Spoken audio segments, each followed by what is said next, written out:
हे इस्राएलियों, यहोवा का वचन सुनो, इस देश के निवासियों के साथ यहोवा का मुकद्दमा है। इस देश में न तो कुछ सच्चाई है, न कुछ करुणा और न कुछ परमेश्वर का ज्ञान ही है। यहाँ शाप देने, झूठ बोलने, वध करने, चुराने और व्यभिचार करने को छोड़ कुछ नहीं होता। वे व्यवस्था की सीमा को लंघ कर कुकर्म करते हैं और खून ही खून होता रहता है। इस कारण ये देश विलाप करेगा और मैदान के जीव जंतुओं और आकाश के पक्षियों समेत उसके सब निवासी कुम्हला जाएंगे और समुद्र की मछलियां भी नाश हो जाएंगी। देखो, कोई वाद विवाद न करे, न कोई उलहना दे, क्योंकि तेरे लोग तो याजकों से वाद विवाद करने वालों के समान हैं। तू दिन दोपहरी ठोकर खाएगा और रात को भविष्यद्वक्ता भी तेरे साथ ठोकर खाएगा, और मैं तेरी माता को नाश करूंगा। मेरे ज्ञान के न होने से मेरी प्रजा नाश हो गई। तूने मेरे ज्ञान को तुच्छ जाना है, इसलिए मैं तुझे अपना याजक रहने के अयोग्य ठहराऊंगा। और इसलिए कि तूने अपने परमेश्वर की व्यवस्था को तज दिया है, मैं भी तेरे लड़के बालों को छोड़ दूंगा। जैसे वे बढ़ते गए, वैसे ही वे मेरे विरुद्ध पाप करते गए।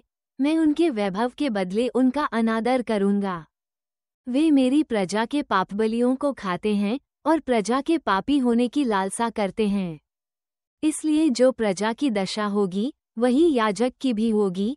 मैं उनके चालचलन का दंड दूंगा और उनके कामों के अनुकूल उन्हें बदला दूंगा। वे खाएंगे तो सही, परंतु तृप्त न होंगे, और वेश्यागमन तो करेंगे, परंतु न बढ़ेंगे, क्योंकि उन्होंने यहोवा की ओर मन लगाना छोड़ दिया है। वेश्यागमन और दाखमधु और ताज़ा दाखमधु, ये तीनों बुद्धि को भ्रष्ट करते हैं। मेरी प्रजा के लोग काठ के पुतले से प्रश्न करते हैं और उनकी छड़ी उनको भविष्य बताती है। क्योंकि छिनाला कराने वाली आत्मा ने उन्हें बहकाया है और वे अपने परमेश्वर की अधीनता छोड़कर छिनाला करते हैं। बांज, चिनार और छोटे बांज वृक्षों की छाया अच्छी होती है, इसलिए वे उनके नीचे और पहाड़ों की चोटियों पर यज्ञ करते और टीलों पर धूप जलाते हैं।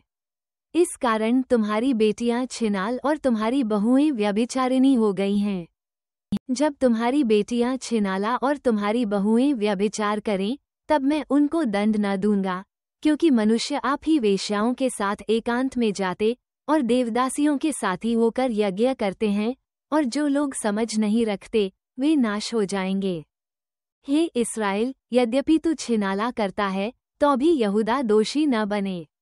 गिलगाल को न आओ और न बेतावन को चढ़ जाओ, और यहोवा के जीवन की सौगंध कहकर शपथ न खाओ।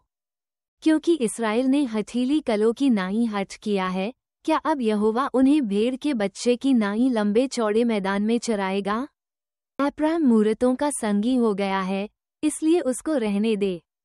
वे जब दाखमधु पी चुकते हैं तब वेश्यागमन करने में लग जाते हैं। उनके प्रधान लोग निरादर होने से अधिक प्रीति रखते हैं।